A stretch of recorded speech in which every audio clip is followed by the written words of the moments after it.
he would step across the line. Habitually. He's a habitual line stepper.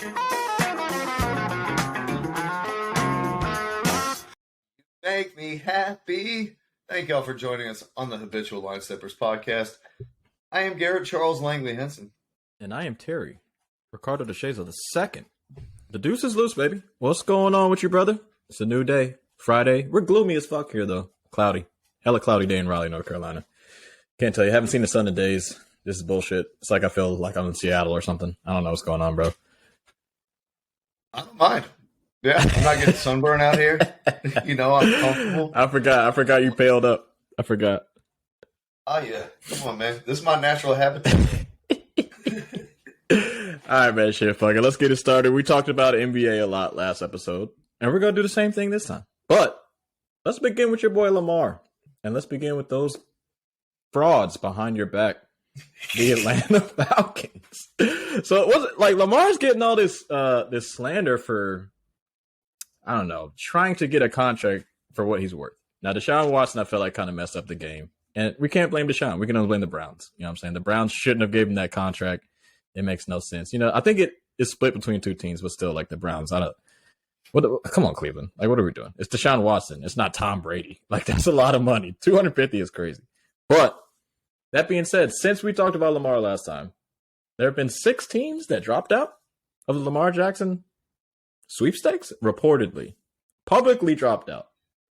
It was the Falcons, the Texans, the Jets, and I think the Titans, and I want to say 2 more really bad. The Jaguars make sense. They got Lawrence, and then it was somebody else, like the Giants or somebody. But they already signed Jones, so like that's nothing.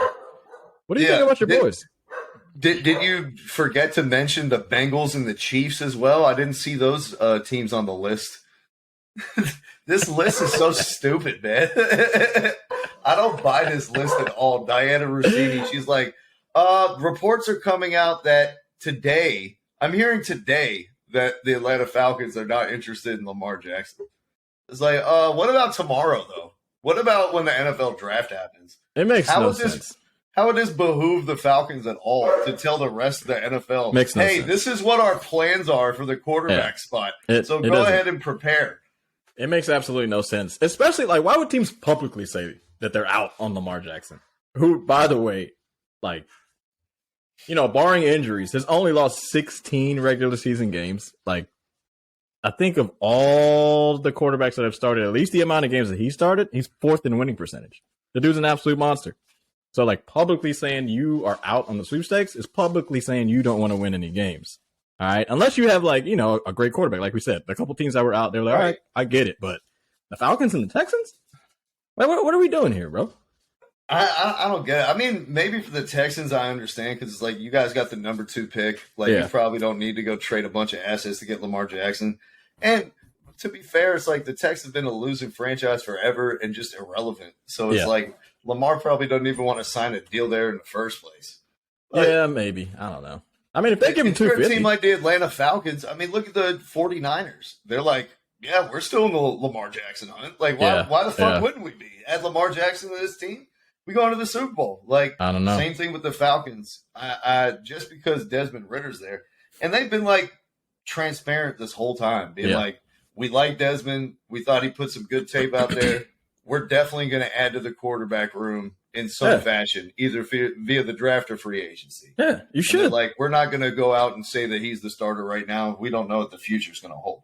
So if you're going to be like trying to keep all options open and you're going to be this multiple and you're trying to put all these smoke screens out here, so it's like the rest of the NFL doesn't know, are we going to take CJ Stroud? Can we take Richardson from Florida?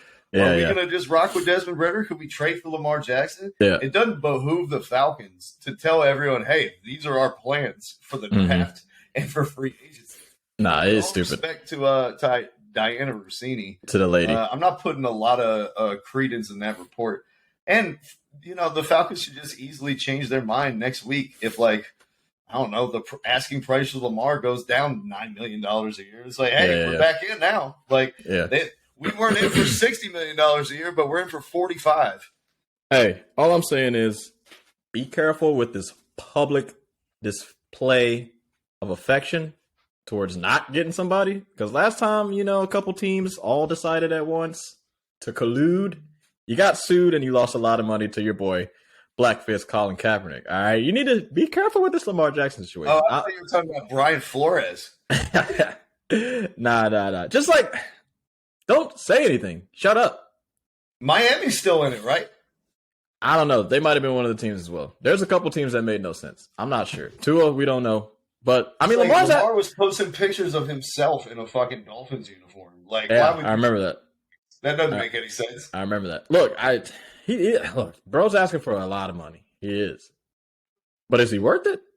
I think he's worth it, bro. So this public shit just doesn't make any sense to me. I don't get it. Do you buy into the durability concerns that he's like a running quarterback and he's missed, like when the Ravens really needed him the last couple seasons, he hasn't been available because of accumulation of injury.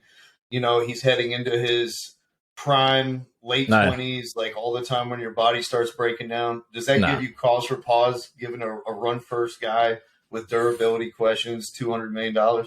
Nah, he got hurt in the pocket. I don't even think he's ever been hurt scrambling outside of the pocket. Ever. He hasn't. That's just the narrative. I was saying you're paying attention, Terry. But yeah, all his injuries are like in the pocket or just like non-contact bullshit. We're in the same boat. Like, dude, he only missed games the past 2 seasons. He still played in 12 games in each season. He had an 8-3 record, I believe, a year and a half ago or 2 years ago. Oh no, 7-5, whatever. He's still good as fuck. I'm not gonna sit here and say he wasn't good. And then 8-4 last year. But like we were saying, he had nothing else to throw to. No targets. Everybody you got, bum. What's his name? Duvernay. He's supposed to be the guy. He's your high draft pick wide receiver. He sucked. Hollywood Brown. You gave him a. What's up with these munchkins? Can I get a big GM target? Is out. Did you see the Ravens GM called out the wide receiver room? And they're like, he should have. Yeah, they're like, how come you guys? He's like, what is it about you guys that you can't draft wide receivers well? And he was like, oh, I can't tell you. If I knew, we'd probably have some more talent in the room. Like, we're just going to keep trying. And then Rashad Bateman was like, hey, fuck you, dude. Don't put this on me. Like, how about you put players in a position to do things they do well?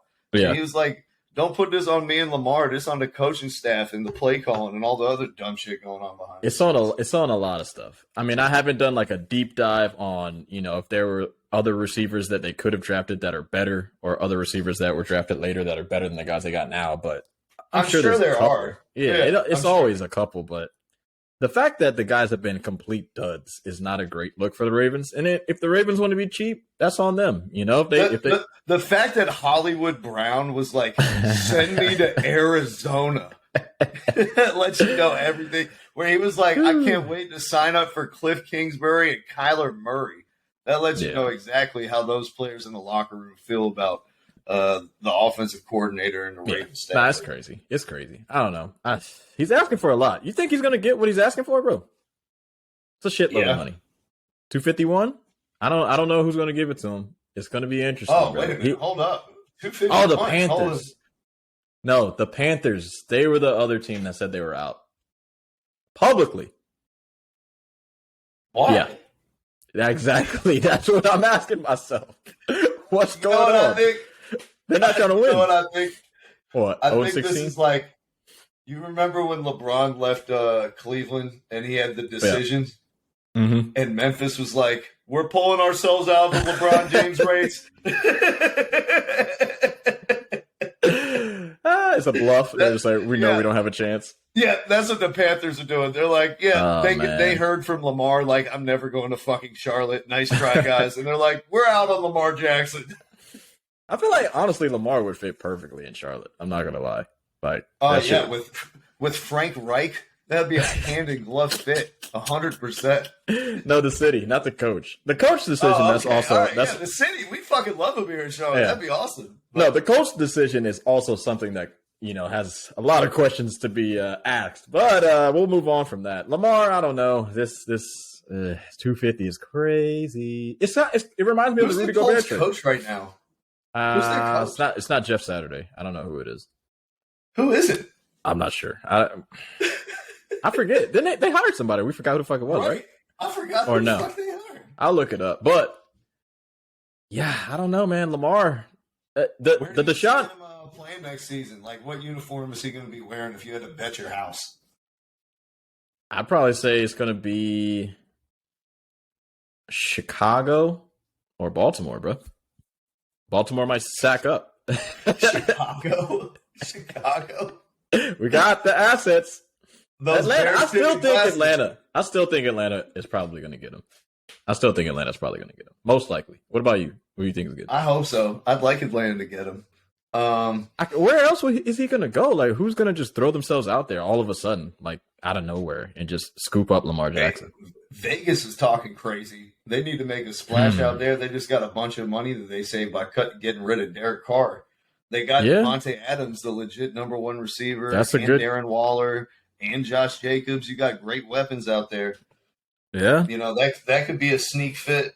And then, you know, on the other side, like, Lamar already put the picture up with him in that Dolphins uniform. And, like, I know all these Dolphins fans started to get attached to Tua and were talking crazy MVP talk and his air distance and air yards and a tight window throw completion percentage and all this other, like, advanced analytics. But the stat I care most about Tua, games played, concussion sustained. Yeah. And that motherfucker went through 2 concussions in 4 days. Yeah, that's going to cloud his future. So it's like, I know you got excited for this whole thing, but if I had a chance to swap Tua out with Lamar Jackson on a team that already has Tyreek Hill and Jalen Waddle, trade away the picks, LA Rams style, fuck them picks. We're turning this into a track team.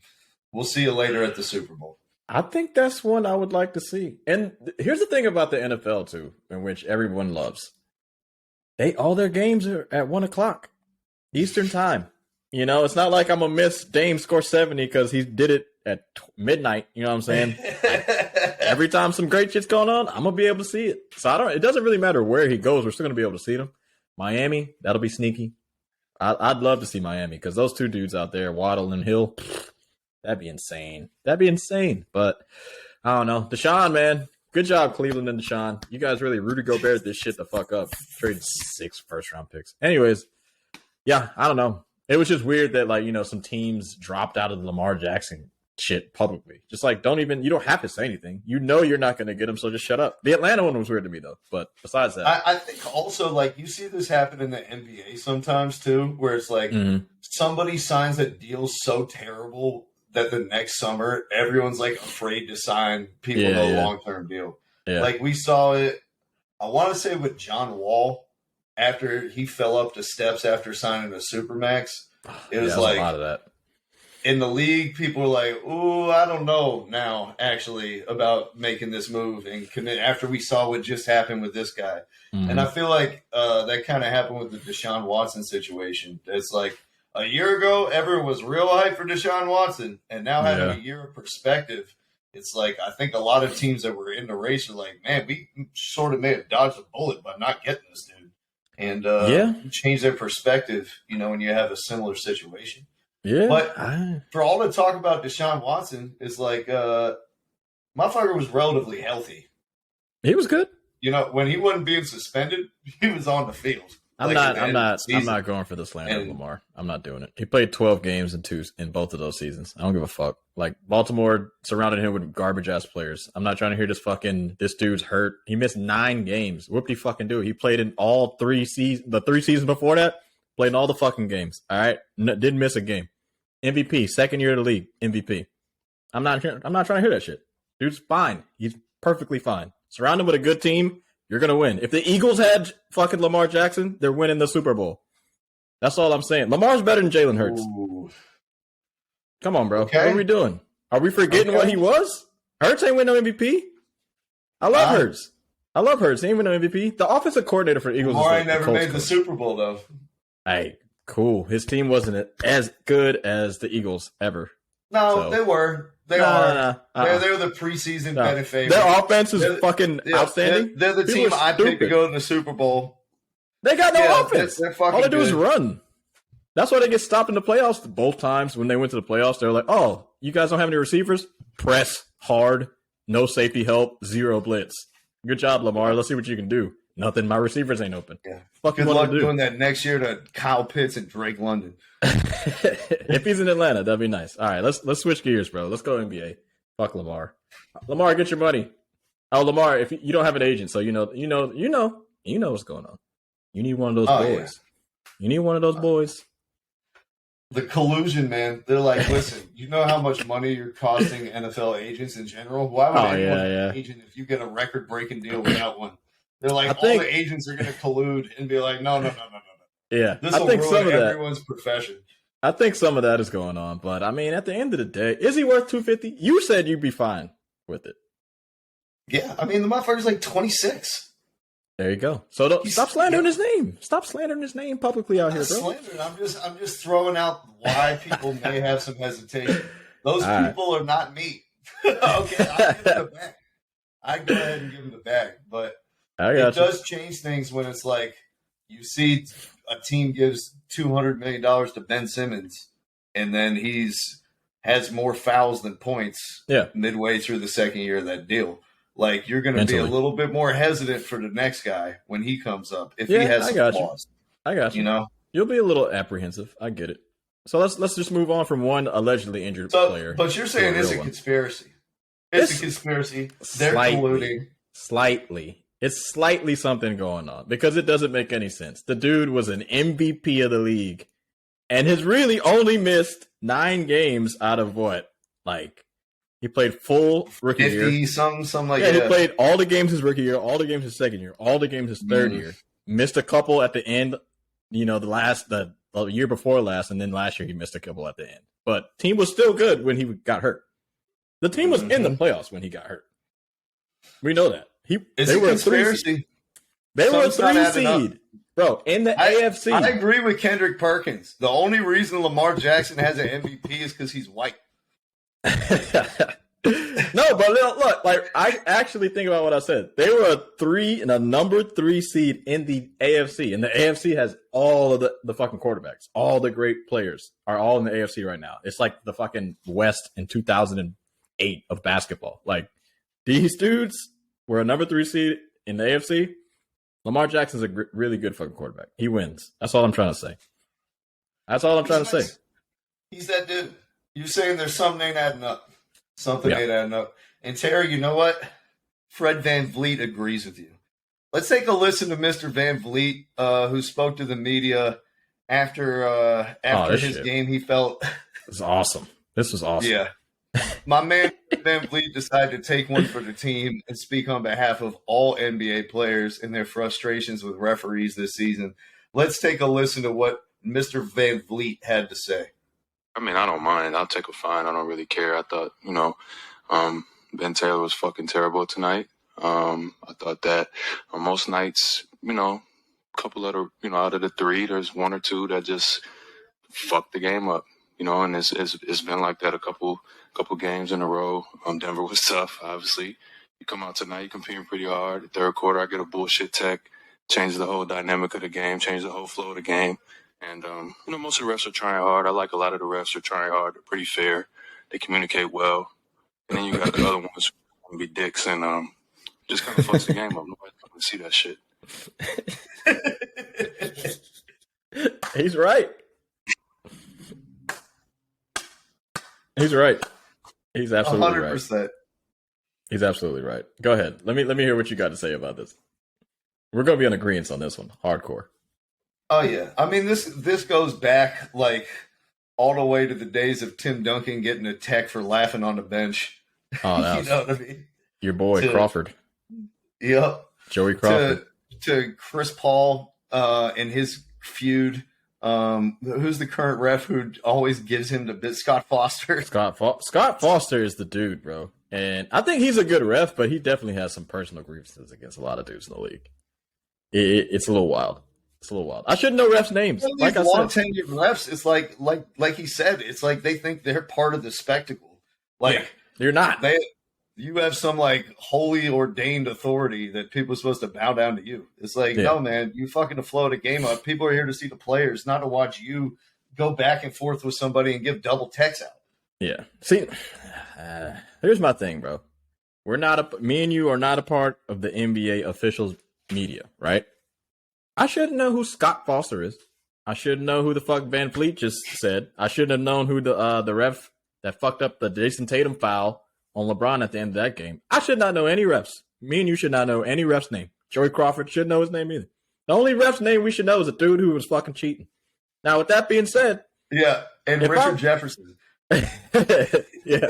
With that being said, if I'm the NBA, you already fucked this up because there is a pattern of teams going up 20 and the refs calling fouls, trying to get the game back down, trying to get that lead back down. We don't want to see blowouts as fans, right? But every fucking time, pay attention. Every time a team goes up big, random ass foul calls for no fucking reason if you watch. 4 in a row. Yeah. Four if the in team a is, row. there's nothing you can do about like a team just being better than the other team. But sometimes in these marquee fucking, national television games, I'm just like, all right, guys, like I get they went on a run. If they're going to beat them, just let them beat them. Like if they're not good enough, just let it go. They just be trying to bring the game back. Bro, we lost to the Heat 3 nights ago. We were up like 18 points in the third quarter. Yeah. They called like 7 fouls in a row in 7 consecutive possessions for the Heat. They ended up shooting 19 more free throws than us and won the game by 2. It's a little wild. And look, man, even if it's not, if people want to go on the other end and say they don't do it all the time, blah, blah, blah. Even if it's like at a 30% clip or even if it's at 40%, like it's too much. It's too often. Just let the game flow how it's going. It's not consistent either. It's like you could call a foul on every single play in the NBA if you want to. Yeah. Like there's some type of contact or a carry or a moving screen or a defensive 3 seconds or over the back call. It happens every fucking play. Yeah. But the thing that pisses me off is like you let somebody do something for 3 quarters and then I'll call it in back-to-back possessions in the fourth quarter. Exactly. Like, I let you push this motherfucker in the back on rebounds all the way into the 6 minutes left in the game, and now we call it 2 times in a row to let the other team back in the game. That's the shit that pisses me off, man. Yeah. That I think that VanVleet was talking about, and Marcus Smart echoed it after VanVleet said what he said. Marcus like, I ain't taking a fine. I'll let Fred speak for me. But my man was preaching out the pulpit. Yeah, man. I mean, look, bro, it's just too many cameras, too many eyeballs on social media. It's too many people with a computer and a cell phone. You can't fool us anymore. This, fooling me, you're not calling these fouls. There's too many, like, nephews and best friends from, like, refs that were caught up in the cheating scandal. Like, we're supposed to believe that this is all done, but, like, all the guys' buddies that he worked with are still employed. And then now all the next generation of refs are, like, their nephews and cousins and sons and everything Nepotism. like that. Yeah. And we're just supposed to, it's done. It's done completely. They eradicated it. They did away with it. Hey, Come on, man.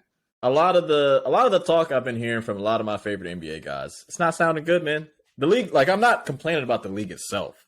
Like, I still like the way the games are being played. Like, the players are, at a skill level that is probably at an all-time peak. But I don't know, after the cheating and shit, I'm going to need some body cams and some audios, bro. Like, this 2-minute report is not going to be enough for me, bro. Like, some of this shit, I'm going to need some fucking explaining on some of these calls. Like, apparently last night, VanVleet was like, hey, man, look, we're just going to have to continue to play through this bullshit. And the dude texts him up, one tech for, I don't know if it was Barnes or VanVleet, but they just got one tech and got thrown out of the game.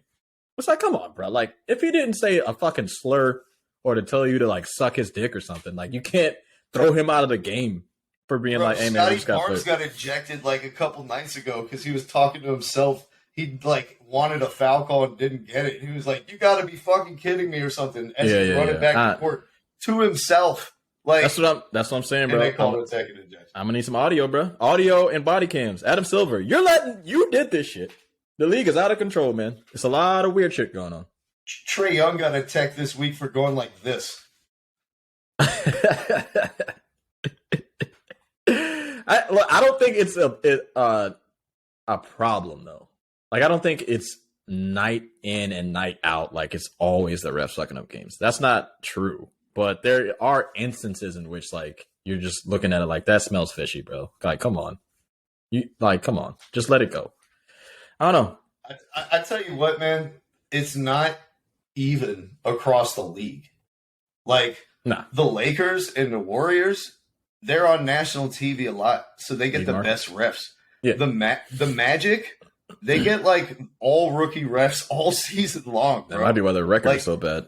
Yeah, dude. A lot of these teams that are bottom of the barrel, it's like they get the worst ref crews night after night after night after night. And a lot of them are like young guys trying to feel their way in the league, trying to make a statement, trying to have NBA veterans respect their authority and whatever. Yeah. And so it's like no one really talks about the accumulation of bad officiating over the course of the season because they're like, the narrative is so easy to be like, even VanVleet, he's like, we didn't lose this game because of the referees.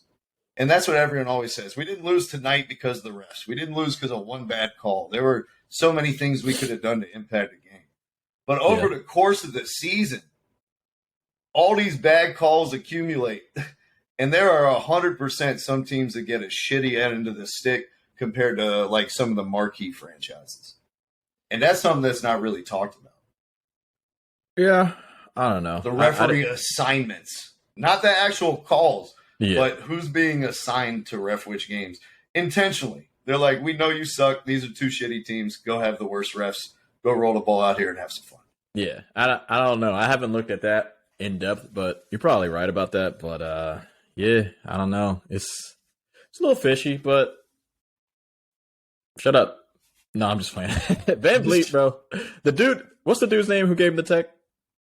Apparently, he's given VanVleet like the majority of the techs that he's gotten this season, which I think VanVleet's gotten like 6 technical fouls. I think dude has given him 4. Ben Taylor. Yeah, he said Ben Taylor's given him 4 techs, and he only has 6 all season. That's when it's like, all right, you can't be taking it personal. They stay doing that, though. Yeah, but VanVleet is not even a bad dude.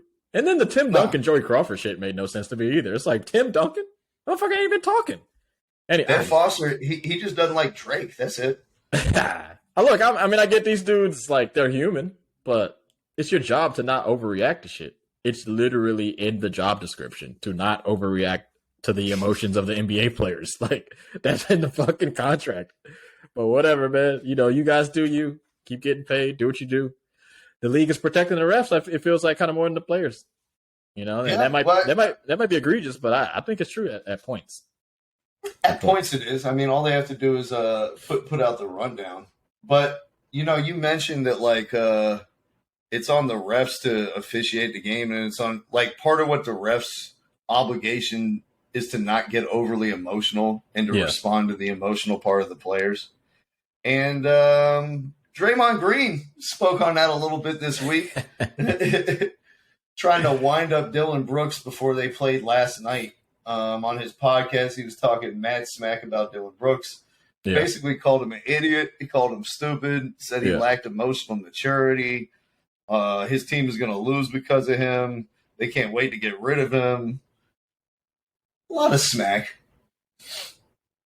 Dillon Brooks ended up getting the last laugh last night because they blew out the Warriors with Steph, without Ja, without Steven Adams, without Brandon Clark.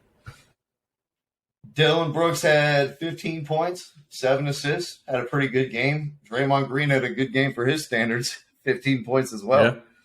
Yeah. But something that stood out to me, after the game was Draymond Green's quotes. What did he say? During the entire game, he tried to instigate with Dillon Brooks. He tried to get him a tech because he's right up on there on the technical foul suspension. Yeah. And so this is a quote from Draymond Green. Savvy play. He thought he would bait me like he gets baited. I get technical fouls when I want to get technical fouls. I don't get baited into technical fouls. So I think that's probably the difference between me and him. If I do that to him, it'd be a double tech because he'd respond. But it's not a double tech because I didn't respond. So one of us is baitable and one of us aren't. And that's just kind of how it goes. Okay, so you didn't get baited into that foul by LeBron in the finals? Yeah, you didn't kick LeBron in the dick and lose a fucking championship?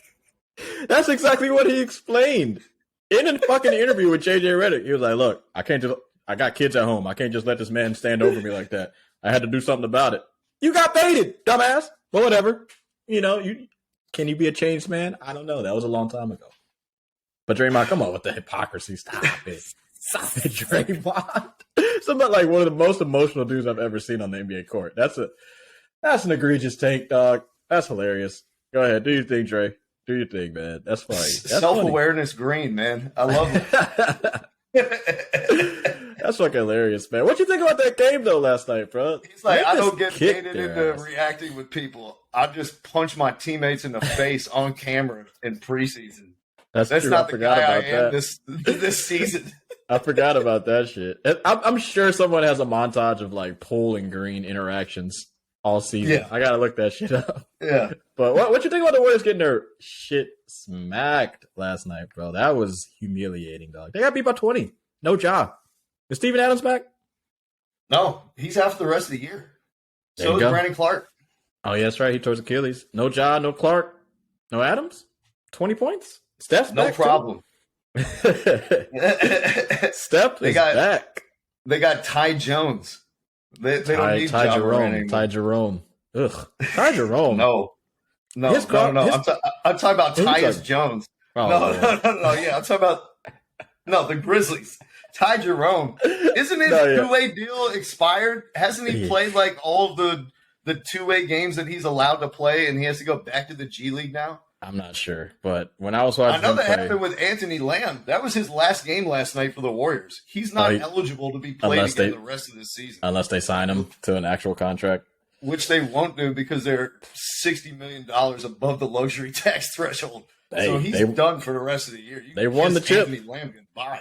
It's worth it for the chip, though. Yeah, This I team know. they're in free fall, bro. They're the only defending champ to have 2 8-game losing streaks away from home They're in the bad team. same season. Yeah, they're not good. It's Jekyll and Hyde though, because it's like I'm sure you've heard the stat, man. Everyone keeps talking about over and over and over again. That 5-man lineup when Curry, Klay Thompson, Andrew Wiggins, Draymond Green, and Kevon Looney are on the floor, Oh, plus my God. 22 points per 100 possessions. Still the Analytics best sometimes. 5-man lineup in the NBA. Y'all in these fucking analytics sometimes. Like, I get it. Look, all right. I'm glad you said it. Can we stop with this shit? Can we stop with this? They could be a sneaky 8 seed. They could be a sneaky 7 seed. They could be a sneaky 6 seed. Stop it. You know how many teams made the finals that were a 6 seed and below in all of NBA history? Can you guess it? 6. 2 is a downplay. It's been 6. The Miami Heat did it in the bubble. The fucking Knicks did it. Oh, with just Patrick made the Ewing. finals, not won Yeah, the chip. the Just finals. made No, the not. finals. I don't even think any of them have ever won the chip. Maybe the Houston Rockets. They won the chip. Mhm. I think they were like Yeah. a 6 seed or a 5 The seed or something 7. like that. Yeah. Yeah. But like, it's not that many teams that do it. Stop with this shit. It's not going to happen. The Warriors suck. They've showed you all season that they're not good. This 5 lineup, I get it, but they ain't healthy. They've got no continuity. You can put him back on the court again like you want, like they played last night. Memphis was on a free fall before this game. Like we had said, they lost 12 games since Shannon Sharp had that altercation with Brooks and Adams and them. They had lost 13 all season to that point. They were at a free fall, and you lost to them by 20.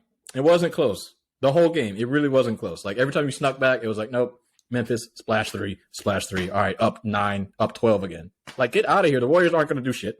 Brooklyn didn't do anything last year when the fucking Celtics swept them, and everybody was like, oh, the Nets. It's time to put a fork in them. Are you officially putting a fork in the defending I'm champs? putting a fork in any 7th, 8th seed ever. There's not going to be no sneaky shit happening. The league is too good for that now. That's not happening. I disagree completely. Who? I think Who's this sneaking? is the year. This is the year that you could have a seed like that because Stop. the difference between the 3 seed and the 7 seed is going to be like a half a game. Happens sometimes. It's just like that sometimes. It happens, but it's not going to So happen it's this like year. that doesn't really matter. The seeding to me when you guys are a half a game difference in the standings at the end of the year. Like that. It was the means same. nothing. It was the same shit with the East, and who made the fucking last year was the same thing with the East last year.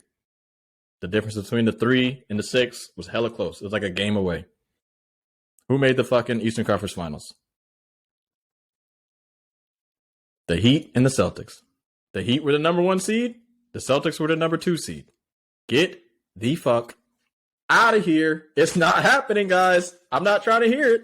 I'm not. Also, that's not the West. The West is super weak, No, bro. I'm just talking Like, about when you in go through general. the Western Conference, they're not, like you don't have to go through the Bucks and the Celtics in the West. You got to go through the Nuggets, who are the only good team. The Kings are the second. We don't place in the even West. know if they're good. no one's even taking them seriously. They have a bottom 5 defense, which is like that's not going to work in the playoffs. The Kings, the yeah, Grizzlies, that's as you mentioned, are in complete free fall. When John comes the back from Grizzlies this gun are. charge, he'll be straight. Yeah. Kevin Durant is out for probably the rest of the regular season after giving himself a high ankle sprain and we'll get on that. We'll get on that. Yeah. Russell Westbrook has arrived on the Clippers just in time to sabotage their chances for the playoffs. The Warriors have lost 3 in a row and are on an 8-game losing streak away from home. The Minnesota Timberwolves have still not returned Karl Anthony Towns, and as soon as he does, he'll fuck that entire team up. The Lakers are actually ascending, but are in the 9th place, and the Pelicans are dead in the water until they get Zion Williamson back. The Pelicans might not make the fucking playoffs. Yeah, so I don't know if we can really compare this to the Celtics and the Heat from last season. They were like running through the league and best record and all this other stuff. I can compare this to the last 60 seasons of NBA playoff seasons, bro. Like, what are we talking about, dog? We ain't never had to play in before. All right, the play-in was here last year. I just gave you an example. Look, listen to me. Listen to me. Of all the teams, since you want to, give me all the stats and all that bullshit, you got faith in the Warriors on down to make it to the Western Conference Finals. That'd be Warriors, Timberwolves, Mavericks, Lakers, or Pelicans. You got any faith in them making the Western Conference Finals? 6 on down. It's only happened a couple times. Like I said, I could honestly, like, Warriors aren't doing it. Usually I would say no, never. But if I'm going to be all the way honest, Terry, 1% chance. I could see if everything broke right, I could see the Warriors in the Western Conference Finals. Okay. And if everything broke right, I could see the Lakers in the Western Conference Finals. So that means the Nuggets are frauds. No, they'd be playing the Nuggets. In the conference finals? If it's going to be the 8th seed, the Warriors might be the 8th seed. I don't know. As it's currently constructed, you said the Lakers? Yeah, the Lakers would be most likely the 8th seed because they're sitting in 9. So they play in the Nuggets. One of them is not going to make it. First of all, there are 15 games left. I think the Lakers have plenty of time to pass the Mavericks, the Timberwolves. I mean, they can pass the Clippers too. You think they're getting that 6th seed?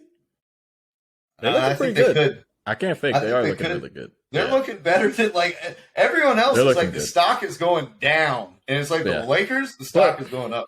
If the fucking Lakers, if Rob Pelinka and LeBron James as the co-GMs could have gotten a team to be this good, why did you wait until it was the last moment of life for you guys to try to win games? Like, you could have done this. They were still holding out hope for a different type of domination apart from something we've ever seen. No. I just think Westbrook is probably so hard to get rid of. You know what I'm saying? Throughout both of these last 2 seasons, it was just like, shit, I guess we're stuck with him. Especially considering, like, the Clippers' own front office didn't want him, and they had to have Paul George and Ty Lue, like, demand that they bring him in for some reason. No, it was crazy. Hey, look, like I said, well, not like I said. 2-5 since bringing in Russ. Just saying. No, they're bad. No, the big thing is if you want to get rid of a player, just talk to the Timberwolves. They'll help you out every time. And I gotta say, they might give you a couple picks. That's true. And one thing, a couple, shit, they'll give you them all. They'll give you every pick they got. But anyways, and they'll give you a young player that's better than the guy they're traded for, like Walker Kessler, who's averaging more blocks than Rudy Gobert. And just on a tangent, sorry, this came out of left field. Babe Ruth calling my shot. Kevin McHale, the KG trade to Boston. I'm gonna need an inspection on that championship. I'm just saying. I'm going to need an inspection, Mr. Stern. That shit was a little fucked up. I don't like the way that shit smelled. Al Jefferson. Terry, actually, you just led us to a great place, man. Go ahead. Because I'm sure you heard Kendrick Perkins' comments over the past week and JJ Redick going back at him. Basically, Kendrick Perkins went on First Take and insinuated that the only reason that Steve Nash, Dirk Nowitzki, and Jokic won the MVP is because they're white. You want me to explain, or are you going to keep going? No, I guess, yeah. What do you think about all that? And then I'll give you, I guess, my perspective as a white dude and a Jokic lover and a basketball fan. I mean, like, there's a lot of ways you can go with this, but, like, the one thing I was thinking about was I don't think it's going to be maybe Jokic's fault that they might look at how the MVP voting is, but I don't think they should, because in a way, I do think that the writers that they do have voting for it, like, watch way more games than the coaches and the players and whoever else you would try to make be MVP player or like voters. So that I looked at it in that way, but I was like, nah, man, I think they got it right. There's more white people in the world. So like, come on, what the fuck are we doing here? Like, everything. First of all, the stats that he said were also wrong, and ESPN I heard it printed a was. retraction. Yeah. Yeah. I heard It's it like was. 75% of the voters are not white, but Yeah. go ahead. Yeah, they said, I think Also- what was it, 60? No, first of all, they don't release statistics on NBA voting racial breakdowns. Well, you can see because all they the don't voters. know. But you got to guess. They're not submitting Ancestry.com slips to the NBA. But you can click on their name and just look at a picture of them. I mean, look. They're not doing that. They're not doing that. You can say you're Moroccan. Bro, these people on Twitter and fucking every social media site, these people have so much time to just look shit up. They were just like, hey, what's this dude's name? Click on him. It's got a Wikipedia page. There's a picture of him. White. It's like 60% white, and then the rest is a bunch of other people. Look, bro, it's not that big a deal. They It's watch pretty the hard, games. though. You get down to splitting hairs. It's like, what is Jason Whitlock really?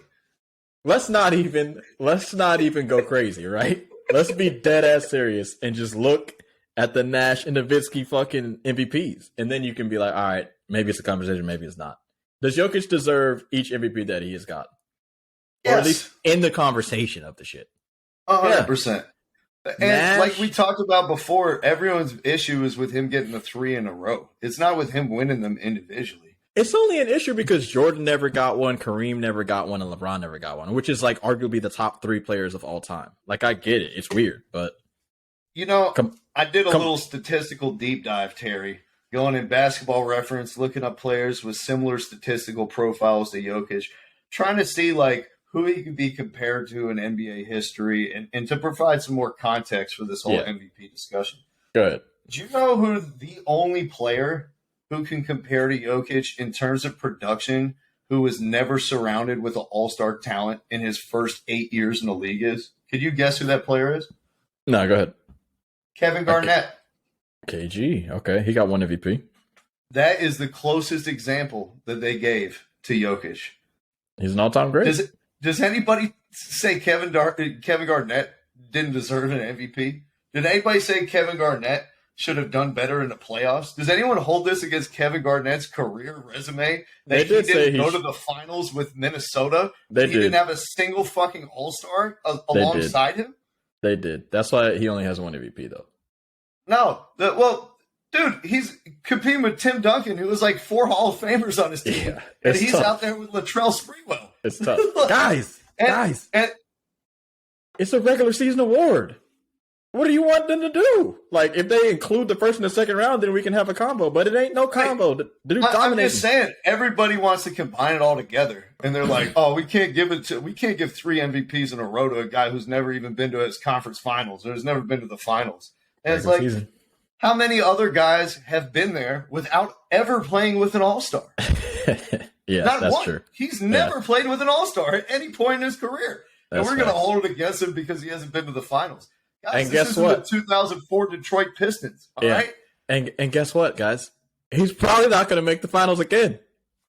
Just to be fair. Like, the West might be weak, but it's just him and other dudes just shooting. It's the regular season, man. It's about health, and it's about who's consistent. That's it. He's been the healthiest and the most consistent player in the last 3 years. By far, it has not even been close.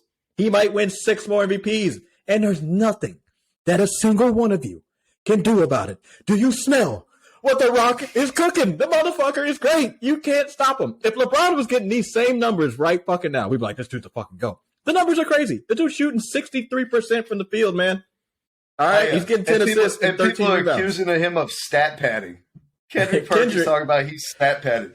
Hey, look, bro. Look. Did you say go ahead. record when Jokic has a triple-double? They're really good. They only lost like 2 games, I think, right? Yeah, they're damn near undefeated. Yeah. What are we talking about stat padding? Actually, Every time he has a triple-double, they win. Look. In defense of Kendrick, just in this one moment, when he first was evaluating it, he wasn't wrong about it when he first started it. But then once he had to like double down and triple down, because like the point of him on First Take is to like be an antagonist sometimes. Like they can't always be agreement on everything. They say this shit in a post meeting. JJ Redick said this shit before. So it's not that big a deal. He was right. Like he was like, dudes are shooting more when Jokic is passing the ball. Maybe there was an agenda that they wanted to do as a team to get Jokic 10 assists. That's fine. But he ain't stat padding. They're just playing the game, and they're fucking winning. Like, there's nothing else to be said. They're the number one seed in the West. There's nothing else to be said. And did you hear what Jokic said about the stat padding when he responded to Kendrick Perkins? Now, what'd he say, man? Go ahead. He was hilarious. He was like, oh, yeah, it's true. He was like, it's all true. He's like, Kendrick knows that more than anybody. He put up some big stats during his career.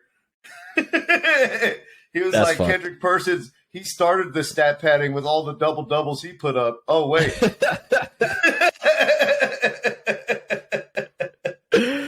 bro. Look, man. Like, if you and then want he gonna say that same shit in the same week that Giannis like intentionally misses a fucking layup off the rim and gets his own joint, and they have to rescind a triple double for Giannis. But we gonna talk about Jokic doing the stat padding. yeah, it's fucking crazy. Look, if you want to seriously go back and be a dumbass and look at the Nash MVPs and look at the Dirk MVPs, you can. But all you're gonna see is Nash and the Suns are really fucking good. But you know who his competition was? Tim Duncan and his pedestrian-ass fucking numbers when on a 60-win team. Like a couple seasons. Kobe and Shaq were dismantled at that point. Kobe averaged 35. Cool. His team sucked. Right. We're You're not going to win give the him MVP. T-Mac for averaging 37 on 60. Like, bro, it is usually someone that's really good on a team that's really good. And that's pretty much what they did before, I'd say, the Westbrook triple-double season. And I mean, even some of last year's Joker season, but nobody really like separated themselves like league-wise. Besides the Suns, but Devin Booker and Chris Paul were kind of together as one. And so it's like, I think if you gave like NBA voters truth serum, a lot of them would take that Russell Westbrook vote back. possibly. I think a lot of them would do a redo and give it Possibly, to James but, Harden like, or give it to Bron. They'd probably give it to LeBron. But like, possibly, but yeah, like, it was some shit that we had never seen before, and we didn't think that it was possible to do. Like a triple-double, no one had done it in 50 years. So, like, I don't blame anyone. Every single person that's watching this podcast or has watched any sports podcast ever was all trapped inside the Russell Westbrook conundrum. KD left him out to dry, and we were like, stay with your teams. Be loyal, you know? Remember when we used to do that shit back in the day? Yeah. We were all looking at Russ like, look at him cook. He had like 5 game winners that year. 6 teams in 4 years? Yeah. Bro, he had like 5 game winners that year. He was fucking cooking. He was really good. How many teams has he played for? He's played for the Sonics. Since he left? No. In his whole career, just he's played for in general? the Sonics. He never played for the Thunder. Sonics, though. He did? I thought he played his Nah. rookie year for Just the KD. Sonics. No, just KD. They moved after KD's rookie season. Damn, Russell's he never what? played for the Sonics? Nah, never. That would have been dope, but nah, he never did. I had him in on my 2K team for the Sonics in like 2K fucking 5 or something. I don't know. He never played for the Sonics. All right. Well, then damn. That kind of fucks up my shit. I was like, have there ever been an MVP to play for like 7 teams? Maybe Shaq. But yeah, the Thunder, the probably. Rockets, the Wizards. Jesus Christ, am I forgetting? Rockets, Wizards, Thunder, Lakers, and Clippers. the Clippers. That's it. Am I not forgetting somebody? I'm going to count the Sonics anyway. That's it. That's it. That's all the teams. That's it, man. So yeah, like you said, Kevin Garnett's a fraud. The big ticket. Fuck out The of here. big ticket. Yeah. But Yeah, seriously though, like back when KG was playing, like all the stars from yesteryear, nobody expected you to make the finals like within the first 7-6 years being in the league. Like that wasn't part of the expectations because players, you were drafted there, then you had to prove that you were good, then they had to go get you a second banana, then you started making noise.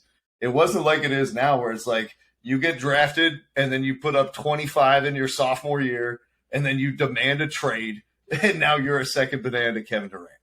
Like So the whole like the timeline of when you're supposed to achieve what has changed and is shortened, and so I feel like now with Jokic, it's like, oh, he's been in the league this long, he still hasn't gotten it done. Still hasn't gotten it done. It's like, yeah, So he's doing it the old school way. He stayed in the Yeah. same city. He was a second round pick. He's got no all stars. My man's is old school Slovenia, Serbia style. Bring it on back to the league, man. What Because if, like, if he could do it, like maybe we'll appreciate KG's legacy properly. Because now, like people who didn't watch Kevin Garnett, they're like, oh, he won one championship. He's not in the same class of players as Tim Duncan, and he's up there with like Chris Webber and guys like that. It's like, no, that's disrespectful. Kevin Garnett was That's fucking disrespectful. awesome. Like, Yeah. Chris and Webber was good because too, of the but yeah. revisionist history chip counting. We don't think of him as such. Hopefully, Jokic can reverse some of that and put a little deserved shine back on the big ticket.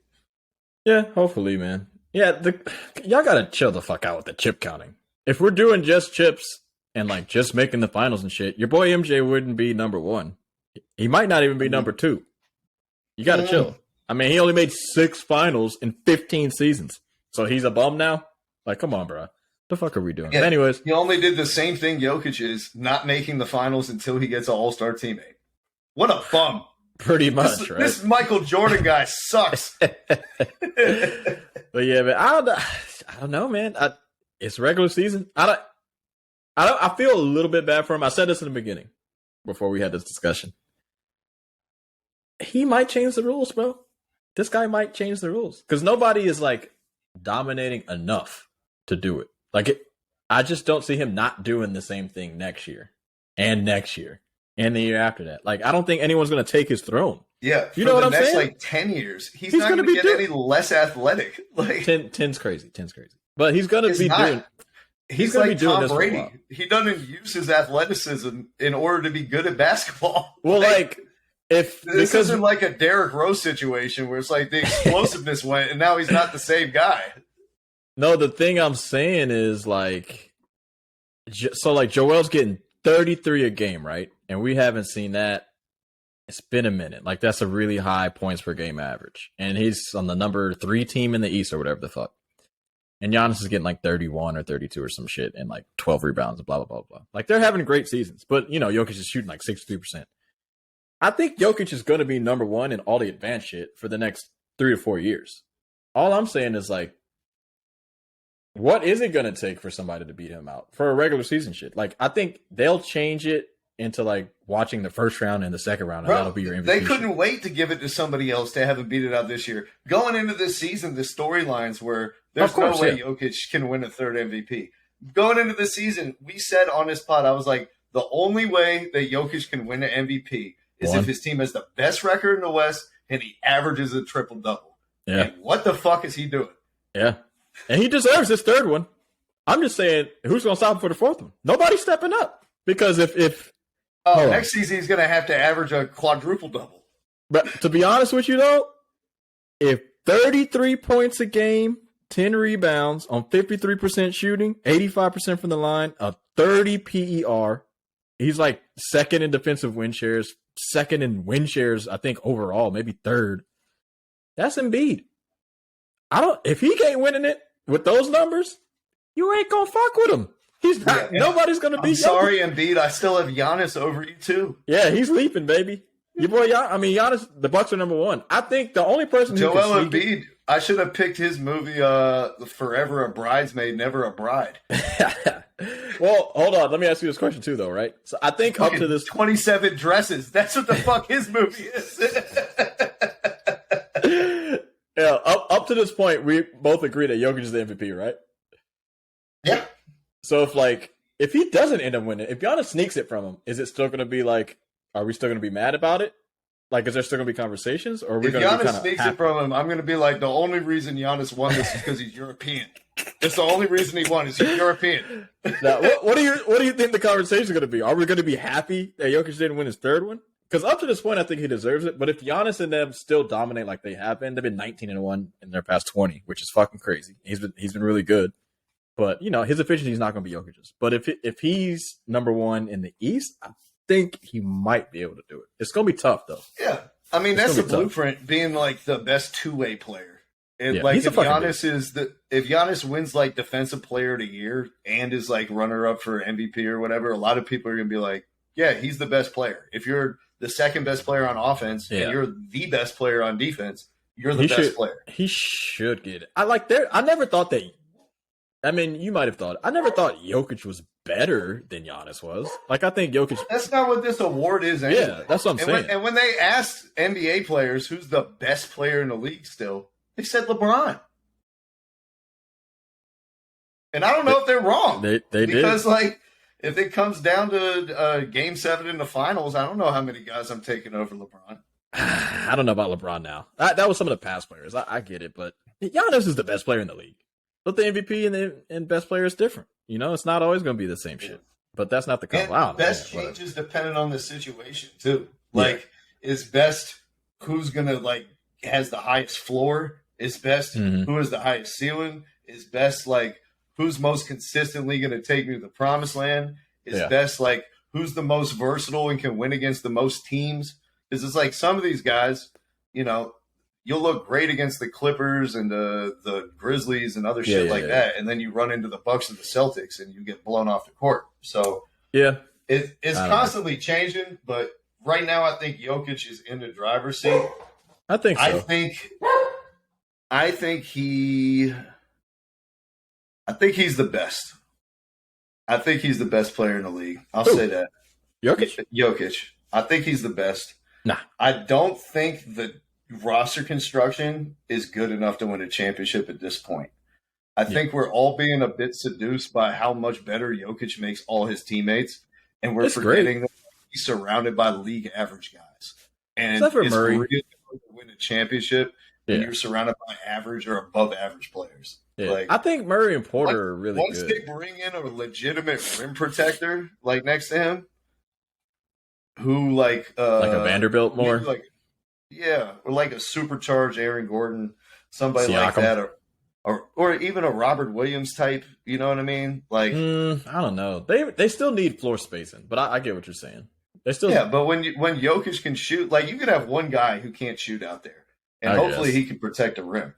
I guess. But what's I think Jokic is the best, but it's like there are a lot of different ways to counter him right now because of the holes in the rest of the team. He doesn't have like the person who protects what he does bad and accentuate what he does well on that team in a way that like some other guys in the league do.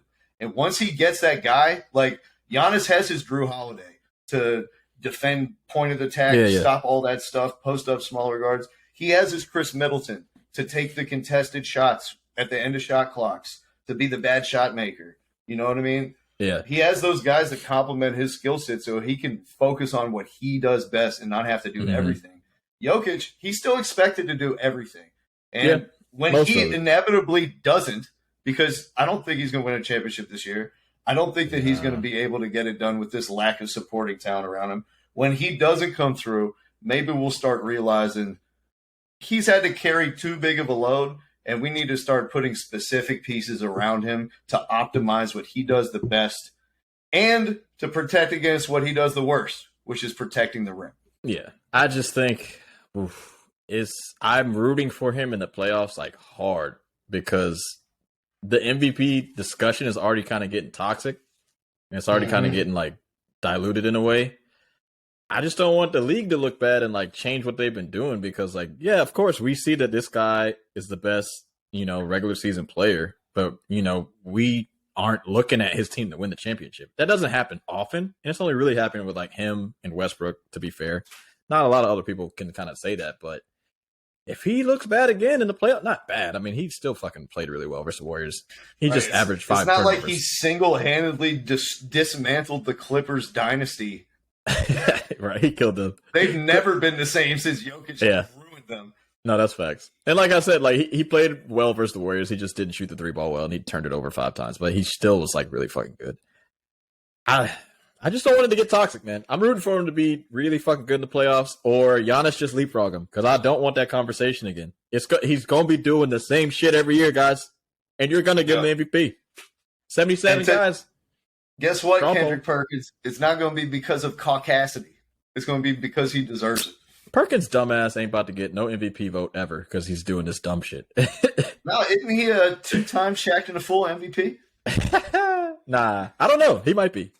Yeah, I'm pretty sure he won it 2 times, actually. I know he had that great behind-the-back pass to Kobe on the fast break. I don't know. Hey, when look, man. Kobe was playing for the Lakers and he was playing for the Thunder. So you don't remember that? I do. Kendrick sucked. Like, let's not sit here and say he was good. He was a great screen setter. I'll give him that. Fucking all-timer. If it weren't for Doc Rivers, he would have had a 4-year career. Hey, when the Celtics went small, they were really good. I'm just saying. I'm just saying. You know what I'm saying? Let's draw up the first play for Kendrick so he can set screens and play defense. KG was so good they won that chip despite Doc. And that's how good Jokic is. To be honest, at that time, like that team was going to be the winner. Because like if the second best team in the league is LeBron and no one and fucking Kobe and Powell and Bynum, you know, being decent and nobody, like, come on. Like, if y'all didn't win a championship at any time during that period, Doc, fuck out of here, bro.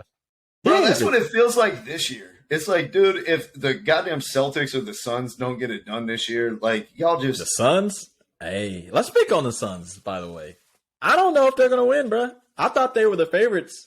You know, when it first came out, I was like, yeah, they're the guys to look at. They're the guys to be the favorites. But then it's like, when you actually deep dive at these boys, I don't know if they can stay healthy enough to win. I think I was premature in saying, like, the Suns are the favorites. I think the playoffs are long and hard, bro. It's a long grind, dude. I don't know if KD and CP3 can do it at this point in their career. Like, I think me and you, especially if Kevin Durant's going to miss the rest of the regular season, we're going to have to like build all of our continuity and our chemistry during the postseason in a 7-game series. And if you got a diminished CP3 already, I mean, let's be honest, like CP3 isn't the same. He's Chris Paul, but he's old Jason Kidd. Like, let's be honest, and he's old as fuck, bro. He came in the league around LeBron's time. Like, they're old. Them boys ain't playing a lot of games these days. But if KD's gonna be hurt too, they might free fall, dog. It's already KD's out for the regular season, right? He's done. No, he's going to be reevaluated in 3 weeks. In 3 weeks? It's only like 16 games left. They copied and pasted Zion Williamson's press release and just changed the name to Kevin Durant. I got no faith in the boys. And, you know, honestly, if they were fully healthy, I was ready for the KD slander, but I'm not even going to slander him now. He's not the same dude. Me and you were talking about this before we even, you know, started the pod, a little pre-pod conversations. Since he tore his Achilles, the most games he's ever played is 55 in an 82-game season, bro. He ain't the same dude. Like, he fucking balled out versus the Bucks. I'll give him that. Yeah, when he's out there, he's the same guy, but he's just not out there as often. I don't know if I can trust him this year. It's like, I don't know if there are favorites from the West. It's like, are the Suns the favorites in the West? I don't think there is a favorite in the West. There isn't one. Whoever comes out the West is going to be the underdog going up against whoever comes out against the East. Like, who do you think's going to win the West? Who do I think's going to win the West? It's matchups. Honestly, it's matchups. I have no fucking idea. I have no idea, dude. That honestly, at the end of the, like, in 2 weeks, we should give our, like, Western Conference rankings in terms of who we think is most likely to win a championship. Yeah. But right now, it's so muddled. Like, I already spoke about the Nuggets. I don't think their roster is good enough to win a championship. I just don't. Theirs is a matchup thing. It depends on who they play. Like, they are better than the rest of the teams, but certain teams they just can't beat. Yeah. Like, they can't beat the Warriors. Like you said, the Warriors kind of have their number. The Warriors have the championship equity. The Warriors have the best 5-man lineup. The Warriors have 2 8-game losing streaks on the road. Memphis Grizzlies, they were the team, except half the team just fell apart. Yeah, and Adams. We don't even know when he's going to return. If they don't have Adams and Clark, they can't beat the Nuggets. We can write them off. The Clippers were supposed to be the lookout for them. End of the season, Kawhi's healthy. They signed Russell Westbrook and torpedoed that immediately. They've never had a big Lakers actually look like they might be the most promising one out of the whole bunch. And we wrote them off 2 months ago. It was like no team that adds 9 players in the middle of the season can figure it all out and actually contend for a championship. So I don't think they can beat the Nuggets, bro. It's like, I'm not inspired by anybody. And I think the Nuggets. just about anybody. I'm still checking my phone every 4 hours to see when Zion's coming back so I can pick them to win. Zion's a beast, man. But, I'm out on Zion. I think the Pelicans, if they had Zion, would be the best team out of everybody. They have to have Zion and Ingram, though. It can't just be one of them. Yeah. You got to have everybody. Everybody. Because without Ingram, Zion's good, but the Pelicans are like, an 8 seed. In a healthy West, they're still like a 6 to 8 seed with no Brandon Ingram. That's tough as fuck because he's giving you 25. All right. He's giving you 25 a game, bro. If everybody's healthy, if every single player's healthy. Brandon Ingram, he'd be giving you those empty 25. Empty 25. Yeah, that Lucky Charms 25. It's like there ain't no such thing as empty 25. I'm not full. I have four bowls of Lucky Charms. And It's no such thing as an empty 25. Look, all I'm saying is I think the Nuggets are the favorite. Actually, Terry, to your point, do you know how many players this season are scoring at least 25 points? If you had to guess, how probably many? like more than 25.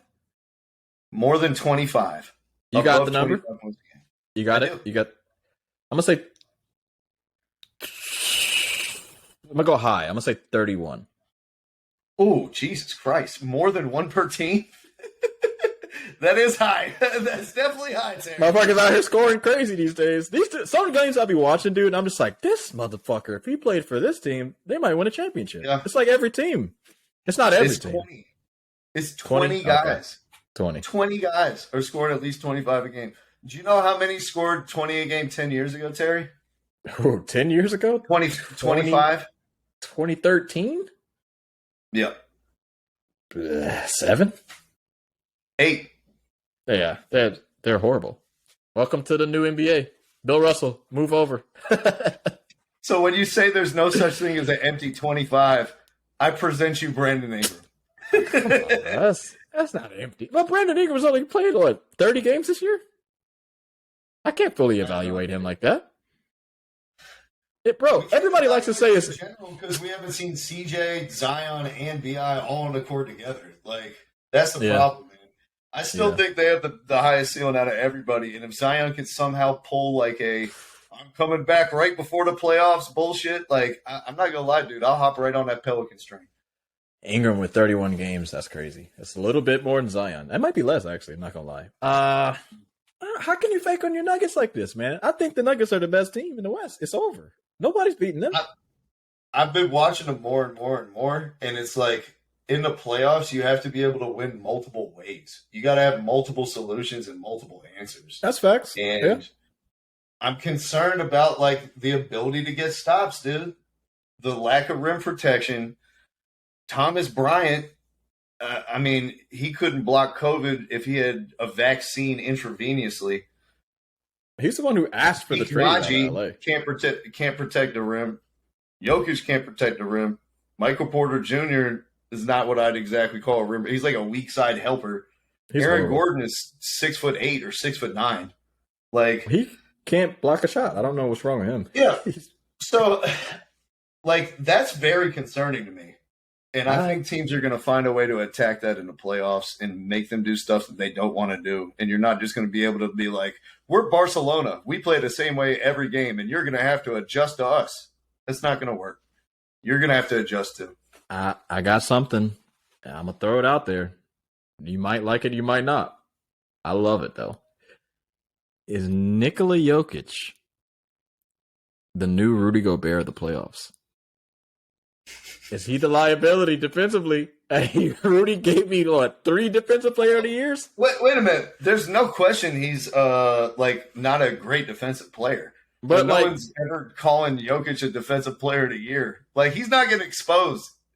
If anything, he might improve what we think of him in the playoffs as a defender. Be like, actually, he hung out there pretty well. Like, but what does Jokic have to do for them to win? Because I was thinking about this the other day. Like, I think Shaq, of course, would dominate and like Olajuwon and them, but sometimes these dudes are so fucking good at shooting and they shoot so many fucking threes. It's like, Jokic, if you're not giving me 40, you have to be very aggressive offensively for them to change their lineup. If you're not going to do something on the offensive end that's like helping me, not just assist, dude, you need to score. I don't know if they are the favorites to win sometimes in these fucking games where he decides to try to go for 20 assists instead of trying to get 40. And, like, I don't know, maybe it's just the recency bias, but I watched them get their ass kicked by Vucevic and the Bulls this week, and it looked like Jokic was wild. Walking throughout the entire game. Like, he wasn't even trying. Those are fucking games I'll be talking about. He kind of gave me, like, the Embiid fucking 0-point game with that fucking effort. Like, he still got a triple-double and shit, but I was like, it was Trae Young, like, defensive effort. Like, bruh. I don't know, man. I'm going to go double team somebody 30 feet away from the basket for no reason and then just not recover when they, like, dump into the open guy and we have to rotate. I'll just let us get scored on. Yeah, like, I don't know. That shit ain't going to fly. But I think to your question, Terry, it's not what does Nikola Jokic have to do for the Nuggets to get to the finals. It's what does Michael Porter Jr. have to do for the Nuggets to get to the finals. Because you think the others? The X factor that everything's going to rest upon is Michael Porter Jr. In their wins, Terry, wins, Michael Porter Jr. is scoring nearly 20 points a game. He's shooting 46% from three. He's getting them up, and he's efficient. In their losses, goes from 20 down to 11 points a game, shooting below 30% on threes. 30? Below 30? Below 30. So he's hot and cold. So it's just him. Yeah. You going to blame him? That's tough. When everything else is steady, Nikola Jokic's the same guy every night. Jamal Murray's pretty much the same guy every night. Aaron Gordon's pretty much the same guy every night. Bruce Brown's pretty much the same guy every night. KCP's pretty much the same guy every night. Who's the wild card? It's Michael Porter Jr. He's got to be consistent. I think it's Aaron Gordon because defensively for the Nuggets, right? Of course, they're going to just put Jokic in 78 pick and rolls and he'll be a fucking 10-time MVP. It doesn't fucking matter. We're still going to do the same shit to him in the playoffs because you're playing, you're just not, that's just what it's going to be. But I don't know if Aaron Gordon did the same shit to Steph. Nobody said, Steph's not a great player. They put him in a bunch of pick and rolls. I've always said he was not a good defender, but like if it's 1-on-1, Steph is fine. He does get blown by sometimes, but like a lot of these point guards are really good. But besides the point, Jokic, I don't know if Aaron Gordon is the perfect running mate for him. Like, yes, has he improved his 3-point shot? But at times, when I watch the playoffs, when Aaron Gordon has been on the team, they be leaving that motherfucker. Like, he hits corner threes decently at a decent rate, but hey, if we gonna double yoke, we're leaving Gordon. We're not leaving Murray. We're not leaving Porter. We're not leaving Brown. We're not leaving KCP. That's not fucking happening. Gordon, see you later. If you're not at the dunker spot, I'm doubling your dumb ass. Like, Jokic is getting doubled and Gordon's open. You're going to have to hit these threes, man. And I don't think he's the perfect running mate. I think he's the problem offensively. And then it's Jokic and Porter and Murray defensively. Those guys aren't good at it. I think you just framed it, Terry, is the entire problem with the Nuggets. That we're looking at Aaron Gordon to be Nikola Jokic's primary running mate. He's got to be a better shooter. Aaron Gordon should be like Harrison Barnes on a championship team. He should be the fourth or fifth starter. Like, shit, Harrison Barnes can shoot. Talking about you as the second or third best player, like the running mate. That's a problem with the roster, and that's not a championship level roster. Like, let's be honest with ourselves. You're right. They're gonna lose if they make the finals. They'll get smacked, most likely. I just want them to put a fucking effort. Watch them play as much as it's like how basketball should be played, in my opinion. And I really enjoy it, and I want them to win because I think it'll be good for the game and for all the times that I watch the Rockets and my fucking eyeballs bleed and fall out of my head. The Nuggets are like an antidote to the poison that heals me. Yeah, the only difference between like the Nuggets and like the classic Spurs and the classic Pistons teams and the teams that play terrific teamwork is just their defense is bad. That's it. That's the only thing. Yeah. That and they have the greatest passer of all time. I mean, Manu and Tim together were not the worst I've ever seen in my life. Hey, stop with this Jokic passing shit. All right, he's a good passer. I've seen enough. You fucking blog boys make me sick. Jokic is a better passer than Jason Kidd. Jokic is a better passer than John Stockton. Jokic is a better passer than LeBron James. Get the fuck out of here. It's a goddamn farce. Chill out, y'all. Like, can we chill? Hey, every pass in the book, off the bounce of their right hand, off the bounce of their left hand, two hands over the head, between my legs, between the defender's legs. He's a better passer than Jason Kidd? Yes. Yeah, he's the best passer I've ever seen. He's the best. He's not better than Jason Kidd, man. Come on. I wish you would have watched. I wish Prime Kid was playing now because you're an adult and you can see it. Come on, dog. They have different passes. Jason Kidd was the transition kick out Lonzo Ball, Kevin Love. I can't do it. I can't do it.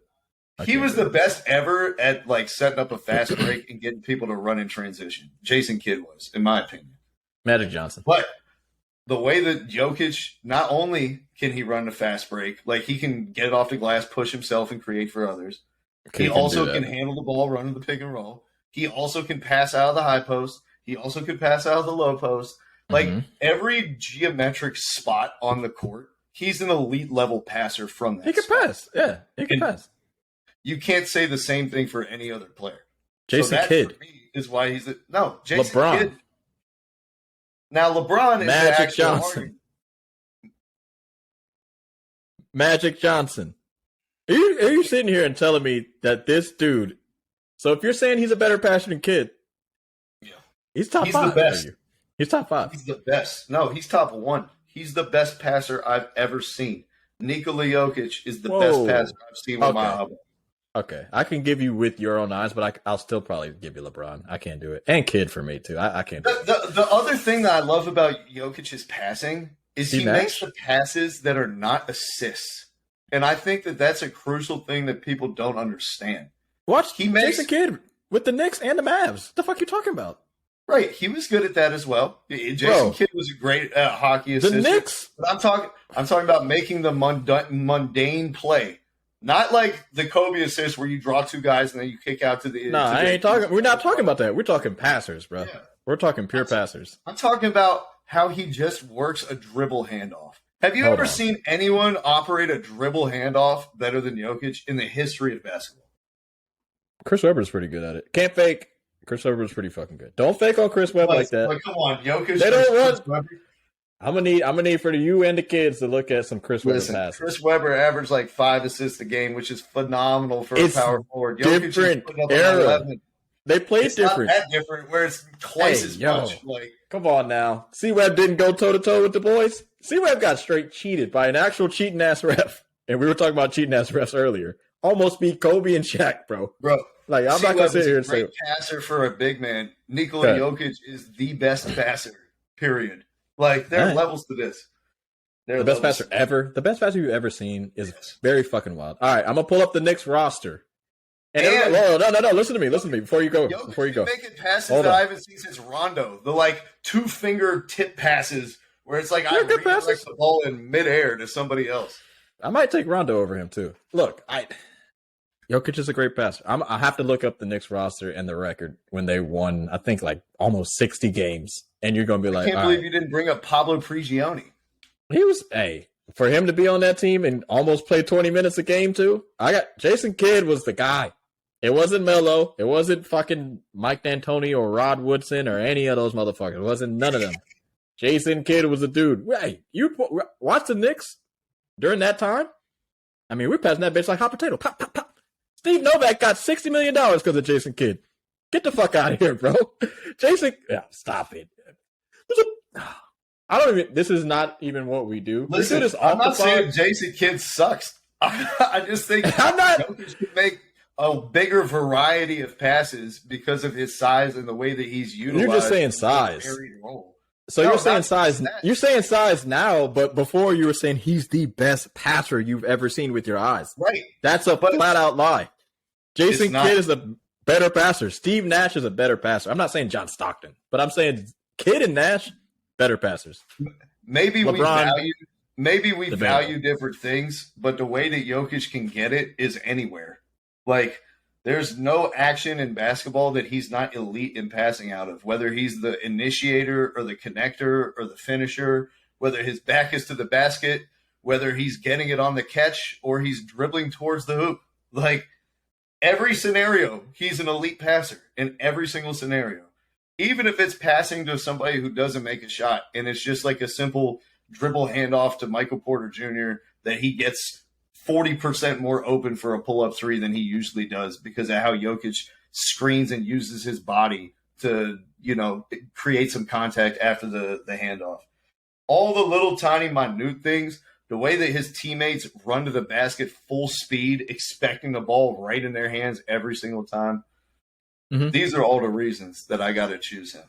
It's very, very impressive when someone cuts to the basket and Jokic throws it into the corner instead of the guy cutting. Woo! I'm not saying Jokic is not a bad passer. He's a very fucking good passer, but he's not a better passer than J. Kidd. Let me just... It's easy. Ask Karl Anthony Towns how easy it is after we Karl saw Anthony him. Towns.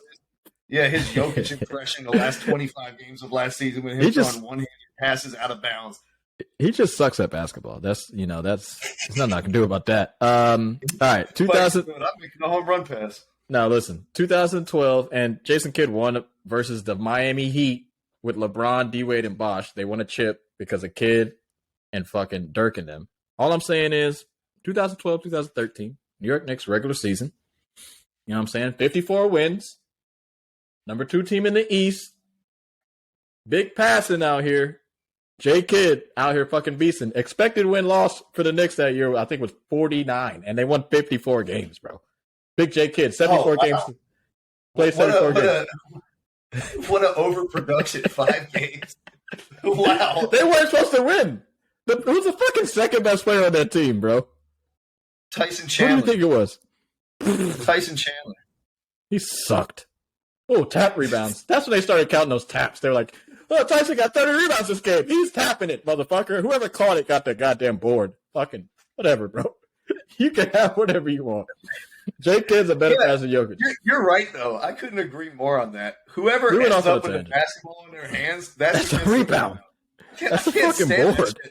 That Brook Lopez shit. So are we just counting it twice, or are we just counting for Brook Lopez? What happens when he slaps it to the other team and they get it? Is that still a rebound for him? Like it's fucking crazy. Whatever. Paulo Prigiozzi shot 40 from 3. Steve Novak shot 40 from 3. Chris Copeland, remember him? J. Kidd made all these dudes great. Are you enjoying this trip down memory lane, Terry? You out here bullshitting. Everybody's crazy with this Jokic passing shit. Now, don't get the MVP. Fuck you, Jokic. Giannis, sneak past him. Embiid. Hey, I'm watching every game. You keep doing that bullshit, Jokic. And I'm not talking about bullshit. I'm talking about that game versus the Bulls. I'm watching you, motherfucker. I've been watching all these games because I want them to win the shit and I want them to go past the second round, but fuck it. If you don't get past the second round, change the whole fucking voting process. Fuck you, bro. You got to do something. Now I'm pissed because you started this shit. You, fucking Garrett Langley Henson, you started this bullshit. I did. Now I'm pissed. I said Jokic is going to be the best player of his rookie class. I was starting to like him. Years ago, and you know what? 10 toes on that take. Is Jokic the best draft pick ever? Yeah. Second round Hall of Famer, like 3 MVPs? Yeah. Well, 3 2. MVPs second round. Can't say 3 yet. Can't say 3 yet. There is a chance, but that's crazy. Although we'll see what Şengün has to say about things. Anything else you want to talk about before I lose it? Yeah. The best passer I've ever seen. Is he a better passer than Mike Johnson? Imagine how good at passing he'd be if he was black. I don't even think he's a better passer than Larry Bird, if I'm being completely honest with you. I think Larry Bird's in the same category of him in terms of like the variety of passes and the different spots that you can make those passes from. Yeah. I think that his ability is tuned a little higher than Bird's, and he's a little less selfish than Bird is. Bird would be like, he'd go through these streaks where it's like, I don't care how open you are. Fuck the guy in front of me. I'm just going to embarrass him because he can't guard me. And all right. Yeah. Jokic doesn't have that element in his DNA at all, where he's like, you know, Larry, he had the left-handed game against Portland. You know what I mean? And he had not as a beast. So many fuck you moments over his career. Yeah. I don't think Jokic has that fuck you in him the same way. No, he doesn't. He doesn't. But, I mean, he's already in your top 10, right? You're saying that? I tell you who does have a fuck you in them, Terry. Ben Simmons? Tiger Woods' latest ex. He split with the like manager of his restaurant group, the Woods. Apparently, he's been with this bitch for like 5 years. She's suing him for $30 million for. Whoa! Wait for this move. Wait for this G move. Tiger Woods. He's like, listen, I got drafted by the Blacks on Chappelle's show, and I'm sticking to it. he got rid of her. How he got her out of the house is he bought her a like little mini vacation, and then like he was like, "Yeah, I got you 2 days in Aruba." And after she got on the plane, he just changed all the locks. It was like, "This isn't your house anymore. You can't come. You have nowhere to come back home to from Aruba." So now she's still a Tiger. She's like, we had a something I've never heard about, Terry. A verbal lease for 5 years, where he said that I could live here for 5 years after we broke up, according to this verbal lease. Verbal lease, huh? What state? Florida? Apparently, she has signed an NDA, like with Tiger for some type of sexual abuse allegation, and is like trying to get the state to undo the NDA so that she now can ransom that over Tiger Woods' head and say, "Hey, if you don't give me the $30 million or give me this house, I'm going to tell everybody all that butt stuff you made me do." I think she's going to get away with the breaking the NDA. NDAs don't mean shit these days. You know, everybody got all these NDAs. Them shits don't matter. A lot of people, you know, writing books and shit. You know, Trump. Remember, what's the stripper or whatever her porn star name is? Stormy Daniels. Yeah, she had an NDA. That shit went out the window when she was like, "I'm about to sell these books, motherfucker. I'm about to make millions." Like, NDAs don't mean nothing. Tiger, watch out, brother. But this, I don't think she really has much. Apparently, like, if you've been sexually assaulted, you can't NDA that anyways. Like, yeah, that's there's ridiculous. Some states that they'll be like, "Yeah, this is a fucking crime." Like, you can't. Yeah, no, that's absolutely ridiculous. That's crazy. El Tigre's crazy, bro. Where do they live? Is it Florida? This has got to be Florida, right? Yeah, Florida. Of course. He might be in trouble in Florida. He's got to stay away from the waitresses and the bartenders and the restaurant managers. He can't. Dude. All this fucking, I'm not going to say it's fake. You know what? Fuck it. Who cares? All this fake help that he's been doing with himself, you know, like, I don't fuck any bitches anymore. You know, I did sex addict classes and all this bullshit. Allegedly. I'm saying allegedly so we don't get in trouble. Fuck out of here, Tiger. You are bullshitting. You're the same old Tigre. Just lean into yourself, man. Just fucking be you, bro. Stop trying to get a girlfriend. You're not gonna have a girl because you keep wanting to fuck every woman you see that can breathe. Like, then you gotta have no legs. You don't give a shit. You don't care. Just be you, bro. If you're great at golf, you don't have to be great anymore. You don't care. Swing up every 18 months. He keeps throwing his back out with all this fucking. All these too much fucking TGI Fridays waitresses. Like, come on, bro. How many? Hey, his career. Look at me. Him and Wilt Chamberlain have to have a conversation because I think Tiger's about to pass him. This motherfucker Tiger. Every fucking tournament, everywhere you go to brunch, every time he had breakfast at a Denny's, he fucked a girl. Like, come on, bro. What are we doing? You're right. He should have just leaned in and been like the Charlie Sheen of golf. Like, he should have showed up to the PGA Tour, pulled up right on the fucking green of the 18th in a helicopter with 7 bitches on his arms as he walks out to the tee. Stop trying to be perfect, everybody. Nobody's perfect. If you are who you are, just be you. And the flawed person who you are is much more interesting to us. We'd love to get to know the actual Tiger, who's like, bitches ain't shit, and I gotta have them all the time. And I would love to know more about that guy. I don't want to know any more about this fake red shirt wearing Father of the Year, hairline of the century. Like, because you know what? Because you know what was the big deal about him and his wife? It wasn't that he cheated on his wife. Like 80% of people cheated on their like spouse. That's not even that big a fucking deal. It's the fact that you. No, I'm just saying. It's the fact that you fucked like 700 women. That's a big deal. That's like, whoa, this dude's wild. $2.15 an hour. Yeah, like, oh, he cheated on his spouse. Oh, man, people do that shit all the time. The divorce rate is above 50% now. Like, that's why. It is what it is. Tiger's got a small dick when he only fucks with girls that live off of tips. Yeah. He's like, no, bitch, tip only. That's all you get. 20%. 20%. Nah, Tiger's a wild man, but just be you, bro. Like, all this other shit, you're fucking up, man. Stop trying to have a girlfriend. Like, that's bro, dumb. if you're Tiger's kids at this point, like, they're grown now, right? They don't give a shit. It's like, he's got one kid. Stop faking the funk and, like... Yeah. One of his kids is still kind of young. Yeah, stop introducing me to bitches and getting me to call her Aunt Sharon and, we're doing piano playing lessons together. Just stop it. Just bring 11 hoes to the family reunion. I'm not going to learn any of their names, and they'll serve you grapes and watermelon while we have a great time. Yeah, come on, bro. It's like, come on, you're Tiger. You don't have to have no verbal agreements, even if it was or was not one. You don't have to have no agreements. Like, bitch, I make a lot of money. You work at Denny's.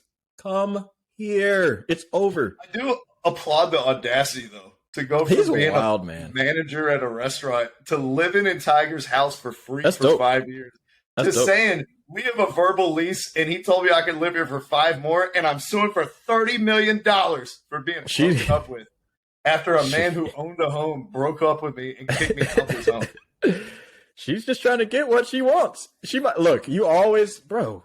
It's a classic tactic in suing. I want $7 billion. Yeah, you might end up with $5 million. You never know. You got to aim high, bro. If you don't aim high, you'll never get what you want.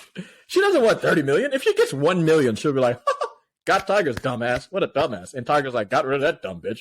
She's out of my life. You both are happy. It's an agreement. Just talk about it. See what you want. 30's crazy. She's like, give me 30 mil or I'm going on Call Her Daddy and I'm telling the whole world about your stroke game. Okay? Did you? Maybe his short game isn't as good as we thought. Did you hear about the dude that tried to sue Michael Jordan because Michael Jordan looked like him? Did you hear about that? This was years ago. This was like 15 years ago. I don't know how much he got, but he tried to sue Mike for $100 million. Was he like a MC on a cruise ship? I don't remember what any of his job was, but he was literally a 6'6", dark-skinned, bald black dude. And he was like, yeah, I'm tired of people saying I'm Mike. I'm about to sue him. Then he got an actual lawyer and sued him for $100 million. I don't know what he wanted, if he wanted anything, but I was like, and then Michael Jordan was like, you know what? I'm getting a lawyer too, and I'm countersuing for using my likeness, and I'm about to take a fucking trailer park. How about that? And I took it personal. Yeah. Hey, man.